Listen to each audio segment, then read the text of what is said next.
Plus simple. Voilà. Alors cette femme était médecin généraliste et elle était conseillère municipale d'une petite ville de la Sarthe qui s'appelait Le Lude, où elle est née et où sa famille avait un très grand château, un des châteaux de la Loire. Et à la fin de la guerre, 5000 personnes ont demandé quelle est la Légion d'honneur. C'est dire que c'était un leader. C'était une femme qui entraînait. Et mes parents étaient très concernés par la vie spirituelle. Elle était du tiers-ordre de Saint-Dominique. Et elle était en relation avec le général Vanier, gouverneur du Canada français, du Canada anglais, je veux dire, du Canada, de la Fédération canadienne, et elle était en relation avec l'eau vive par ce canal-là, et également avec la fondation de Vanier qui était dans l'Oise aussi, vous savez, pour les handicapés. Voilà. Et c'était quelqu'un qui était aussi médecin du travail, qui était médecin de la SNCF, du Railways, médecin d'une banque. C'était quelqu'un de très engagé dans la vie professionnelle. Et c'était quelqu'un qui avait beaucoup d'autorité. Et son mari était général de cavalerie. C'est un peu la vieille société française aristocratique.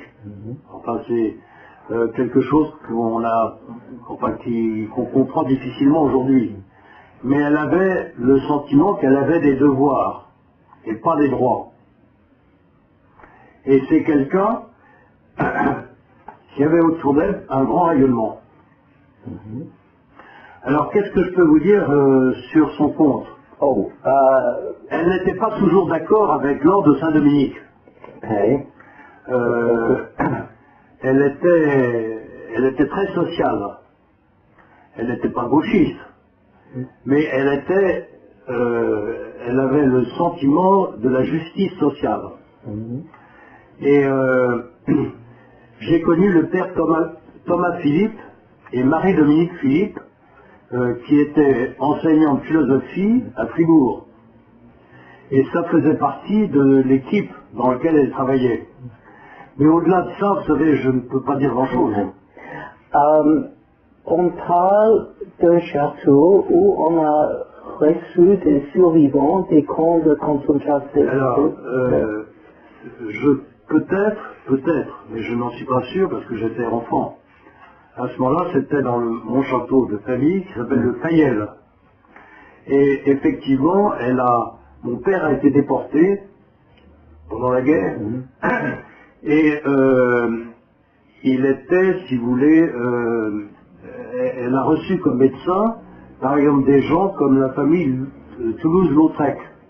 Et je sais qu'elle est intervenue pour aider des gens à retomber sur leurs pieds.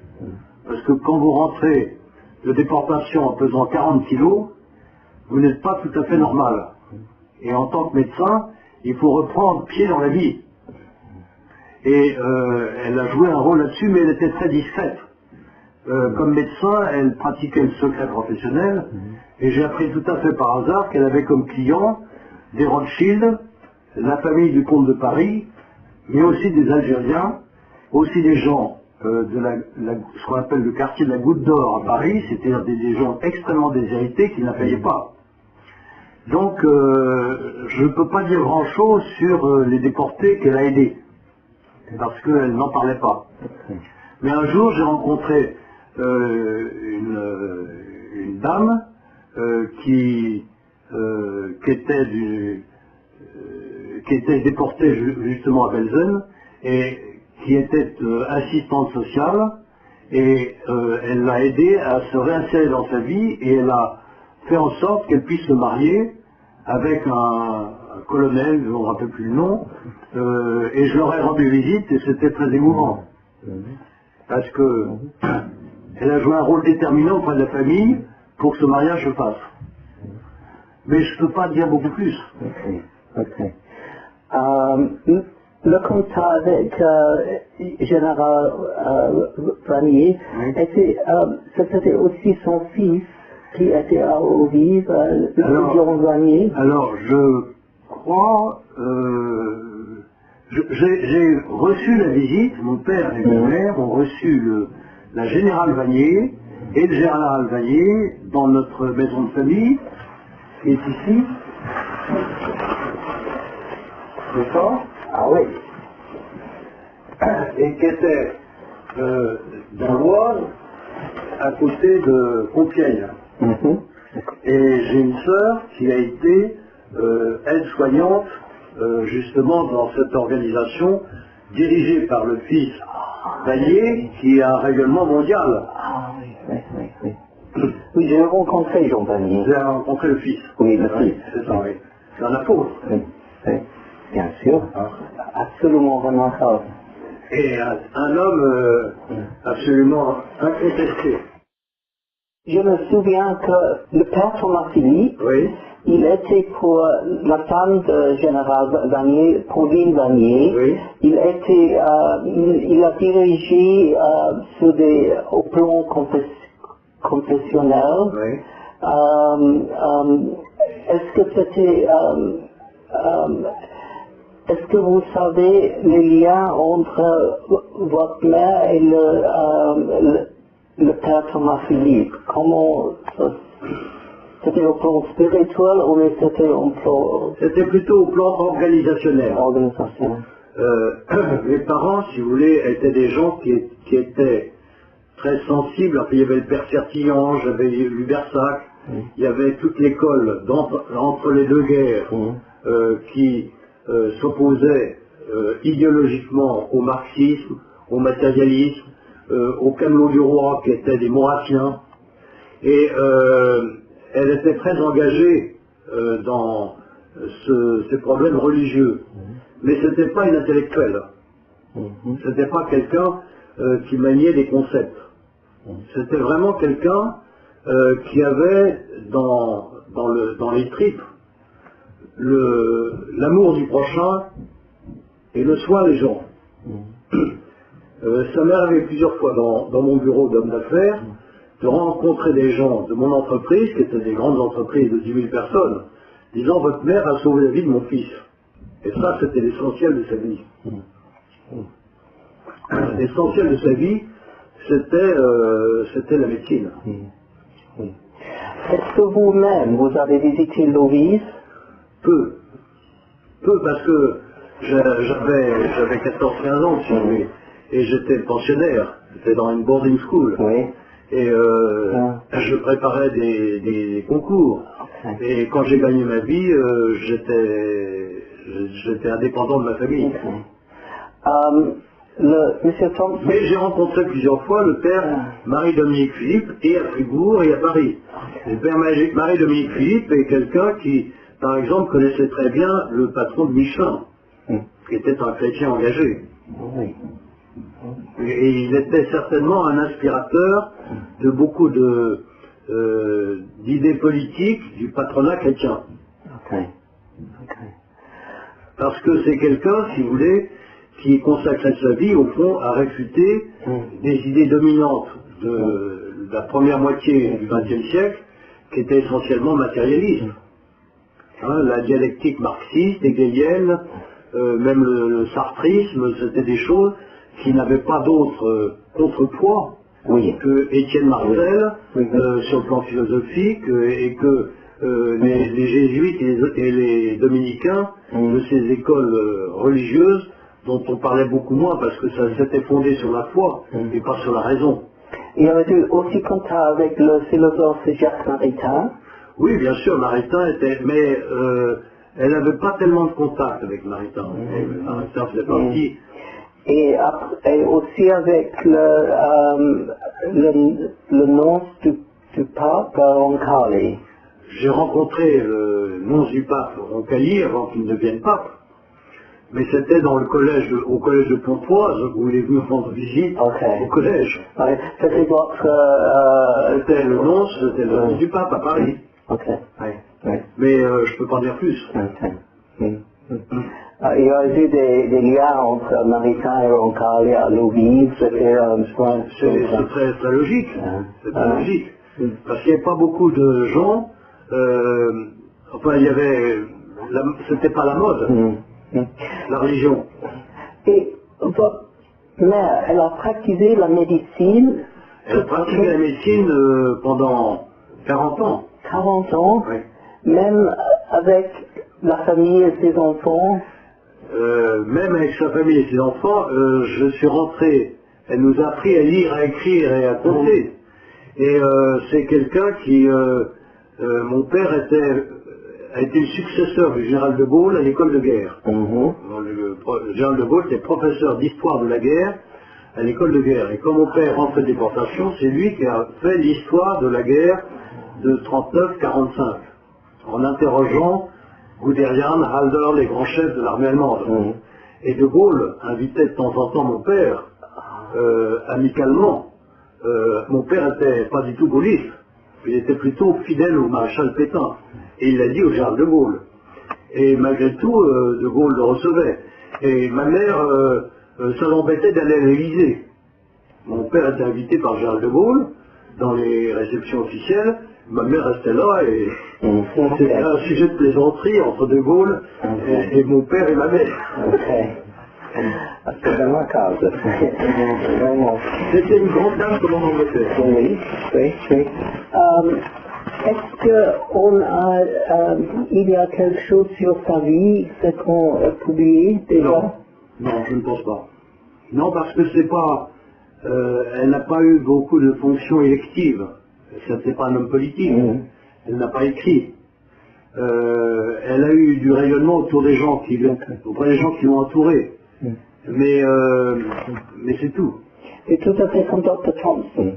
Il a eu une influence remarquable, mais toujours au plan personnel, avec des rencontres personnelles, et avec un monde très élevé, mais aussi avec sur un monde avec, par exemple, il assistait les, comment disons, des gens sans habitation, sans nourriture. Mais je crois que les gens de qualité sont comme ça.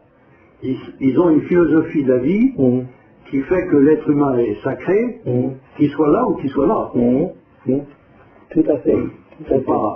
C'est pas une question de snobisme. D'ailleurs, ma mère descendait d'une famille ducale qui a presque régné sur la Bretagne, qui était la famille de Rohan, Rohan Chabot, et elle était à la fois extrêmement démocratique, et tout de même elle savait qu'elle avait 1000 ans d'histoire. Et ce nom de Dr. Thompson, vous n'avez pas entendu? Oh, ok. Je me rappelle simplement de réunions secrètes pendant la guerre, dans une gare, où sont arrivés 5 ou 6 dominicains dans les manches comme ça, avec la cagoule, pour un conseil de guerre, en pleine guerre. Et ma mère trouvait ça un peu ridicule. Et des autres sur ce comité de direction, est-ce que les noms, vous connaissez les noms, ces noms, vous pouvez les donner? Oui, j'ai votre papier. Je connais le père Riquet, mais c'est pas le père Riquet. Riquet, il y a Riquet qui était prédicateur à Notre-Dame. Ça, je sais pas. Mais je ne pense pas que ce soit lui. La générale Leclerc, c'était Madame Leclerc de Haute-Cloque, c'était la veuve du maréchal, je pense. Ça, je le connais. Je l'ai rencontré. Et autrement, les autres noms, ça ne me dit rien. Tournou, si, je connais Mademoiselle Tournou, c'était une vieille demoiselle, célibataire, et qui devait venir de Lyon.